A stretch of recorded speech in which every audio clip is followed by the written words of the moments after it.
Hey there, State Senator Sarah Anthony. This is Reading Month. As you know, every March we celebrate the joys of reading. It's really important, whether you are young or old, to pick up a book and read to yourself, read to friends, to loved ones. Now today, I am selecting one of my favorite books, which is Grace for President, which was written by Kelly DiPuccio. Let's get started. One Monday morning in September, Mrs. Barrington rolled out a big poster with all of the president's pictures on it. Grace Campbell could not believe her eyes. Where are all the girls? That is a very good question, said Mrs. Barrington. The truth is, our country has never had a woman president. No girl president ever? Grace asked. No, I'm afraid not, said Mrs. Barrington. Grace sat in her desk and stewed. No girls? Who'd ever heard of such a crazy thing? Finally, she raised her hand.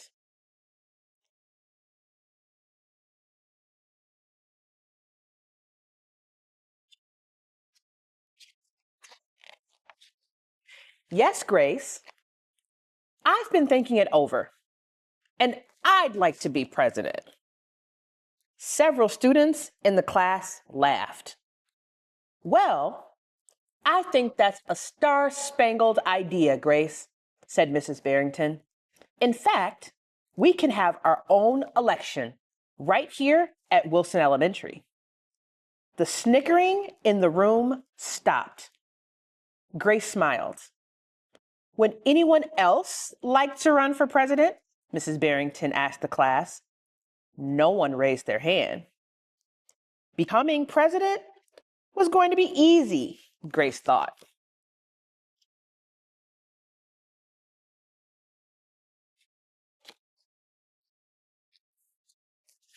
The next day, Mrs. Barrington made an announcement. In the name of democracy, I have invited Mr. Waller's class to join our election. Their class has nominated Thomas Cobb to be their presidential candidate. Grace's heart sank. Thomas was the school spelling bee champion. His experiments always took the blue ribbon at the science fair. And he was the captain of the soccer team. Becoming president wasn't going to be easy at all, Grace thought.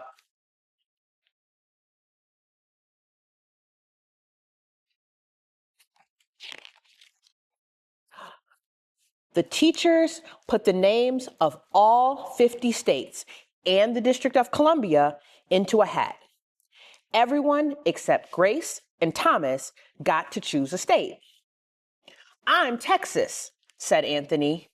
I'm New Hampshire, said Rose. I'm Michigan, said Robbie. What does number 16 mean? Each state is assigned a number of electoral votes. That number is determined by how many people live in that state, said Mrs. Barrington. Each of you will be a representative of your state. Now, altogether, our country has 538 electoral votes, Mr. Waller explained. On election day, the candidate who receives 270 electoral votes or more wins the election. Why 270? Asked Rose. That's more than half of the electoral votes, Mr. Waller said. Becoming president really wasn't going to be so easy, Grace thought.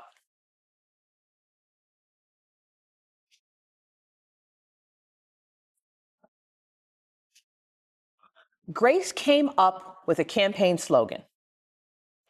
Make history. Vote Grace Campbell for president. Thomas came up with his own campaign slogan. Vote for Thomas Cobb, the best man for the job. Grace listened to what issues were important to the students, and she made a list of campaign promises, like A peaceful school, no bullies.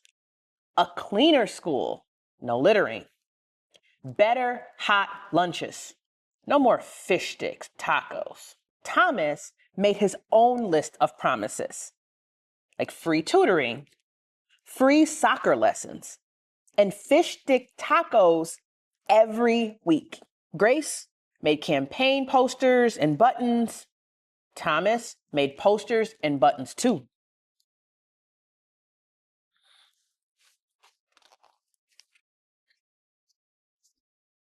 Each week, the teachers set aside time for the candidates to meet with their constituents.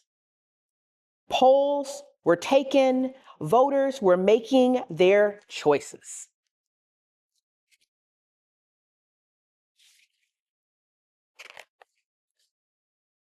Grace continued to campaign. At recess, she gave speeches.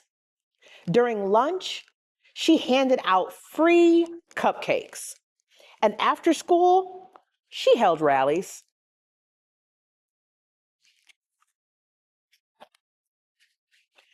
Meanwhile, Thomas was not worried.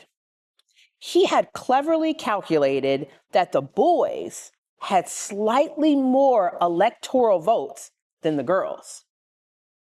At recess, Thomas studied his spelling words. During lunch, he worked on his latest science experiment. And after school, he played soccer.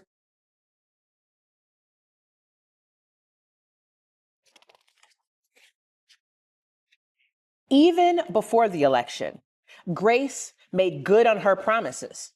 She joined the safety squad. She organized a school beautification committee, and she volunteered her time in the school cafeteria.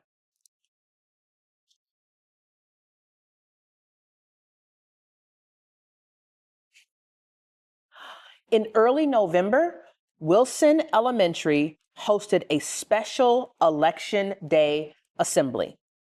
Grace and Thomas took their places on stage as the school band began to play. Henry was the first representative to approach the microphone.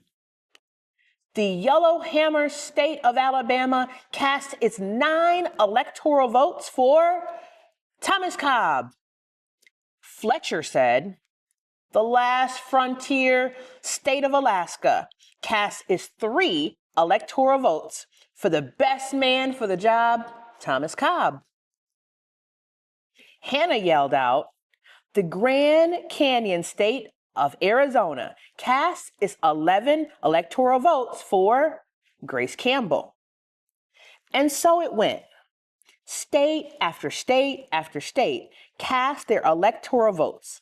The scoreboard in the gymnasium kept track of the totals.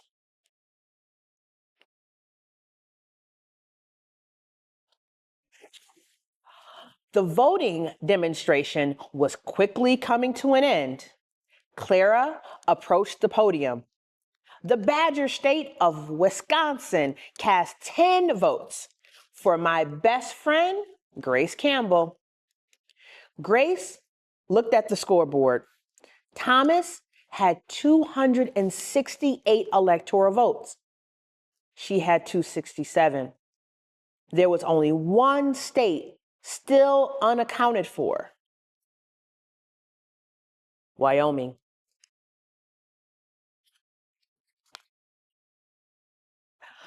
Thomas grinned. Grace felt sick. Sam walked up to the microphone. He looked at Thomas. He looked at Grace. He looked down at Grace's handmade flag. Sam didn't say a word. What are you waiting for? Thomas whispered. The band stopped playing. All eyes were on Wyoming. Finally, Sam cleared his throat. The equality state of Wyoming cast its 3 electoral votes for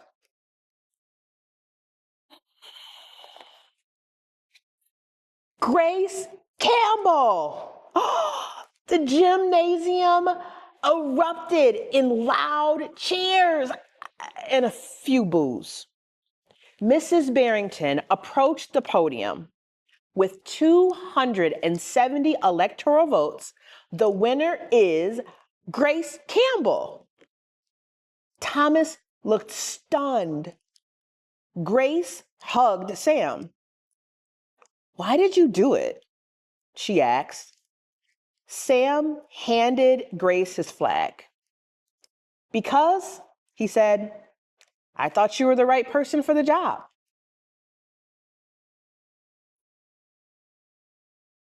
The following week, students in Mrs. Barrington's class were preparing for their career day presentations.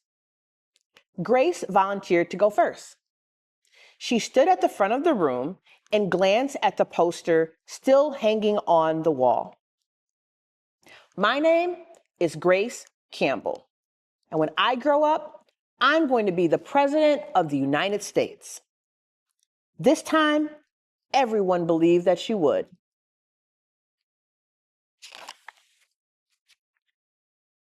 The end. Thank you so much for joining me for the reading of Grace for President. Now, if you'd like to learn more, go to your local library. It's a great place for you to check out books about all sorts of things. Again, happy reading month, and thanks for tuning in.